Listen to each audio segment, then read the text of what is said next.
এই যে ছাত্রটি, এই ছাত্রটি আমাদের রাজ্যের মাননীয় মুখ্যমন্ত্রী শ্রী শুভেন্দু অধিকারীকে নিয়ে বাজে মন্তব্য করেছে, তার মাকে নিয়ে বাজে মন্তব্য করেছে। মন্তব্য শুধু নয়, গালিগালাজ করেছে, অশ্লীল ভাষায় গালিগালাজ করেছে, ছবিতে মূত্র বিসর্জন করেছে, ছবিতে থুতু দিয়েছে, এই সমস্ত কাজ করেছে, যেটা খুবই জঘন্যতম একটা ঘটনা বলা যায়।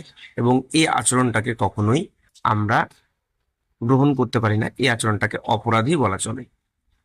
একটা ছাত্রের দ্বারা এ ধরনের কাজ করা সত্যি অপরাধ। একটা স্কুল, বিদ্যালয়, সেই বিদ্যালয়ের মধ্যে ছাত্রছাত্রীদের আচরণ কেমন হওয়া উচিত, সেই আচরণের একদম বিরুদ্ধে আচরণ এটা। এখানে শুধুমাত্র মুখ্যমন্ত্রী এবং মুখ্যমন্ত্রীর মাকে নিয়ে অশালীন মন্তব্য, গালিগালাজ করার জন্যই সে দোষী এমনটা নয়। যদি অন্য কোনো, যে কোনো ভদ্র ব্যক্তিকেই বা যে কোনো ব্যক্তিকেই সে গালিগালাজ করত এবং তার মাকে নিয়ে এরকম অশালীন আচরণ করত এবং থুতু ফেলতো, মূত্র বিসর্জন করতো, তাহলে সে সঠিক একই রকম ভাবে সে দোষী হতো, অপরাধী হতো। শুধুমাত্র মুখ্যমন্ত্রীকে করেছে বলে এটা নয়। এবার কথা হচ্ছে, ছাত্রটি যেহেতু একটা অন্যায় কাজ করেছে, তাহলে তার যেটা শাস্তি প্রাপ্য সেটা প্রশাসন দেখবে। প্রশাসন তার আইনের আওতায় থেকে ছাত্রটিকে যেন তার সঠিক শাস্তি দেওয়া যায় সেটা দেখবে, কিন্তু তার সাথে এটাও দেখবে, ছাত্রটি যেহেতু ভুল কাজ করে ফেলেছে, সেটা অন্যায় কাজ করে ফেলেছে, কিন্তু তবুও তো সে ছাত্র এবং তার একটা ভবিষ্যৎ রয়েছে। তার ভবিষ্যতের দিক বিচার বিবেচনা করে তার প্রতি যা ব্যবস্থা নেওয়া যায় নেবে, এটা ওই দিক। কিন্তু আমার প্রশ্ন হচ্ছে, ছাত্রটি এটা করলো কেন? এই ধরনের আচরণটা ছাত্রটি করলো কেন? এই ধরনের আচরণ শুধুমাত্র এই একটা ঘটনা নয়, এরকম প্রচুর ঘটনা দেখতে পাওয়া যাচ্ছে আজকাল ছাত্রছাত্রীদের মধ্যে। ছাত্রছাত্রীরা আবেগী হয়ে পড়ছে, আবেগী হয়ে প্রতিবাদ করছে।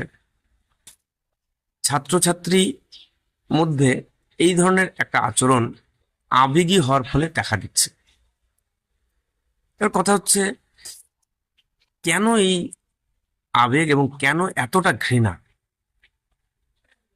আর এই আচরণটা কেনই বা হচ্ছে ছাত্রছাত্রীদের মধ্যে? হয়তোবা শুভেন্দু অধিকারী, তার যে দল এবং যে দলটা এই রাজ্যে ক্ষমতায় এসছে, সেই দলটাকে তার পরিবার পছন্দ করে না, সেও পছন্দ করে না। এর ফলে তার প্রতি তার রাগ। এবার এই রাগটা কতদূর পর্যন্ত হওয়া উচিত? মানে রাগটা কি আমাদের একদম নিজের সাথে একদম শত্রু হিসেবে হওয়া উচিত, নাকি মতধারার পার্থক্য হিসেবে হওয়া উচিত? যে আমার সাথে তার মত মেলে না, আমার সাথে তার বিচারধারা মেলে না, তার জন্য আমি তাকে পছন্দ করি না, এটা আলাদা জিনিস। কিন্তু সে আমার শত্রু, তাকে শত্রু ভেবে নেওয়া, এটা আলাদা জিনিস। এই জিনিসটাই হচ্ছে, আমরা মতধারার পার্থক্য, বিচারধারার পার্থক্য, অন্য পার্টিকে পছন্দ করছি না, এই অপছন্দটাকে আমরা শত্রুতায় পরিণত করছি। এটা কেন হবে? এই জিনিসটা একদম কাম্য নয়, এই জিনিসটা হওয়া উচিত না। আর কিছু কিছু ছাত্রছাত্রীদের মধ্যে একদম আচরণে এই ধরনের অবৈধ কাজ দেখা যাচ্ছে। এটার আবার রিজন কি হতে পারে? এটার রিজন, যেমন ছাত্রছাত্রীদের আমরা, যারা শিক্ষক যারা রয়েছে, তারা শাস্তি দিতে পারি না, শাসন করতে পারি না, এটা একটা রিজন। যেমন তেমন বাবা মারাও শাস্তি দিতে পারে না, বাবা মারাও ঠিক মতো শাসন করে না, এটাও একটা রিজন। আর কি কারণ?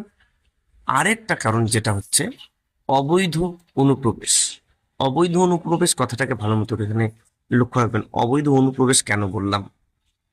অবৈধ অনুপ্রবেশ বলতে, ধরুন আপনি বা তুমি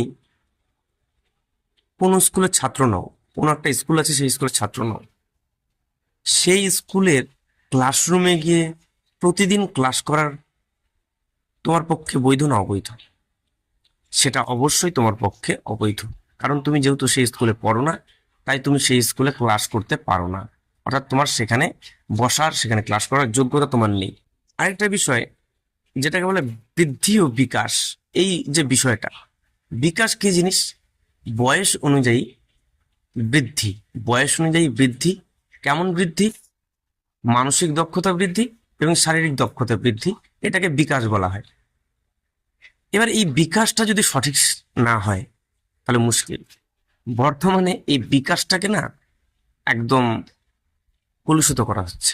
যেমন বয়স অনুযায়ী কি কি বিষয়ে তুমি হস্তক্ষেপ করতে পারো, কি কি বিষয় নিয়ে তোমার মাথা ঘামানো দরকার, সেটা তুমি বিচার না করে বয়সের অতিরিক্ত যেই বিষয়গুলো নিয়ে 25-30 বছর থেকে মানুষ মাথা ঘামায়, সেই বিষয়গুলো নিয়ে তোমরা 10 বছর থেকে 7 বছর 8 বছর থেকে মাথা ঘামানো শুরু করছো।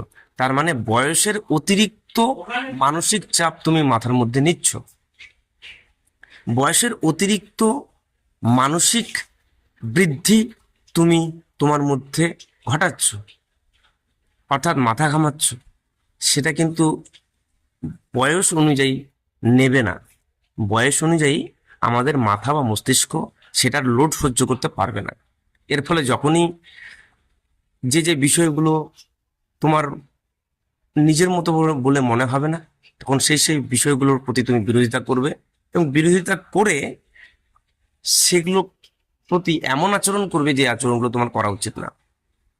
তোমার মনে হবে যে আমার সাথে মিলছে না মানে এটা অপরাধী, সে শত্রু, তার এটা হওয়া উচিত নয়, তাকে একদম উৎখাত করে ফেলতে হবে, তাকে মেরে ফেলতে হবে, তাকে যা ইচ্ছা তাই বলা যাবে, এরকম মনে হবে। এটা কিছুই না, এটা হচ্ছে বয়স অনুযায়ী বিষয়ের উপর গুরুত্ব না দেওয়া। অর্থাৎ আমাদের যেমন বয়স সেই অনুযায়ী আমাদের বিষয়ের উপর গুরুত্ব দেওয়া উচিত, মাথা ঘামানো উচিত। অল্প বয়সে আমাদের যে যে কাজগুলো করা উচিত, ছাত্র বয়সে যে যে কাজগুলো করা উচিত, সেগুলোই আমরা নিয়ে ব্যস্ত থাকি। এমন এমন কিছু বিষয় আছে যেগুলো নিয়ে বেশি মাথা ঘামানো আমাদের উচিত নয়। যখন বয়স হবে তখন আমরা মাথা ঘামাবো। কিন্তু আমরা রাজনৈতিক বিষয়টাকে ছোট 10 বছর, 5 বছর, 7 বছর, 5 বছর কমই বলে দিলাম, কিন্তু 10 বছর থেকে তো এখন রাজনৈতিক বিষয়ে মাথা ঘামানো শুরু করে দেয় বাচ্চারা। একদমই কাম্য নয়। এটার ফলে এই ধরনের জঘন্যতম ঘটনাগুলো ঘটে।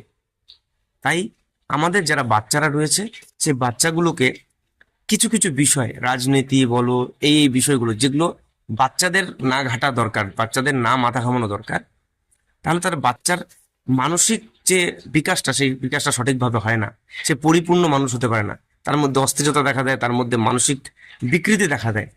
তাই নিজের বাচ্চাকে বাঁচানোর জন্য এই সমস্ত জিনিসগুলোতে যেন না ঢুকতে পারে, রাজনীতি থেকে শুরু করে, নোংরামো থেকে শুরু করে, বিভিন্ন রকমের আহ হিংসামূলক কার্যকলাপ থেকে শুরু করে, এই সমস্ত বিষয়ে বাচ্চারা যেন না ঢুকতে পারে, এগুলো আমাদের অভিভাবক হিসেবে আমাদের কর্তব্য।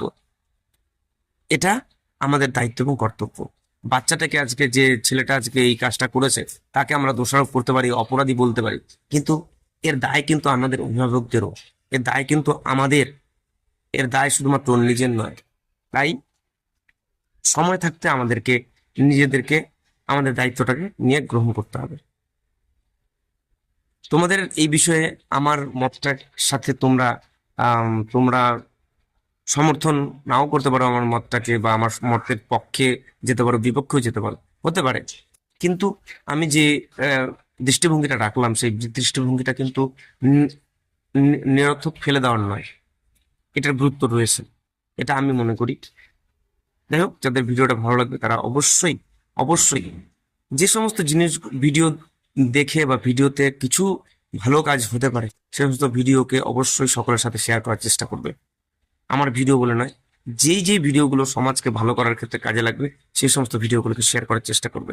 যাই হোক, এতটুকুই। সবাইকে টাটা।